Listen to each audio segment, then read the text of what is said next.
नमस्कार भावांनो, स्वागत करतो पुन्हा एकदा आपल्या एका नवीन व्हिडिओमध्ये. जसं की तुम्हाला देखील माहीत असेल की आज श्रीनाथ व बाळूबाई देवी केसरी यात्रेनिमित्त भव्य आणि दिव्य असं आयोजित केलेलं मित्रांनो मैदान. या मैदानातील मित्रांनो आज सर्जा कोणत्या म्हणजे गटात पळणार, तर मित्रांनो सर्जाच्या नावाने एकूण आज 5 चिठ्ठे निघाले.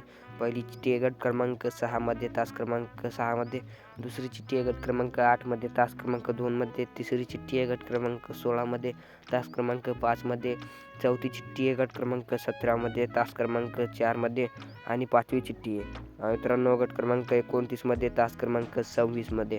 अशा आपल्याला 5 चिठ्ठ्या बघायला भेटणार मित्रांनो. आणि 5 चिठ्ठ्यामध्ये दादा यांच्या दावणीतले बरेचसे नामांकित नंदी देखील आपल्याला पळताना दिसणार. तसेच मित्रांनो आबांचा पाखऱ्या देखील मित्रांनो गट क्रमांक 17 मध्ये तास क्रमांक 8 मध्ये आपल्याला आबांचा पाखऱ्या आपल्याला पळताना दिसणार.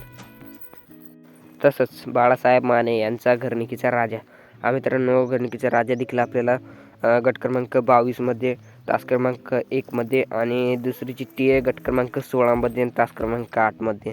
कढीने गाडी आहे परंतु बाळासाहेब माने यांचा राजा घरणिकीचा राजा चटणी भाकरीचा किंग कडेने देखील चांगलाच पळतोय. नक्की आज पण नक्की गुलाल घेईलच हेच आपण अपेक्षा ठेवू. तर मित्रांनो राहिलेला विषय म्हणजे आपला बकासूर आज पळणार का किंवा वादळ वगैरे पळणार का मित्रांनो. तर आपल्याला आज बकासूर यांच्या दावणीतले नंदी पळताना दिसणार नाही मित्रांनो. आणि उद्याच्या मैदानात आपल्याला फिक्स पळताना दिसणार. बकासूर सध्या आरामावरती आहे आणि नक्कीच पुढच्या उद्याच्या मैदानात कमबॅक होईल. धन्यवाद. भेटूयात नवीन व्हिडिओमध्ये.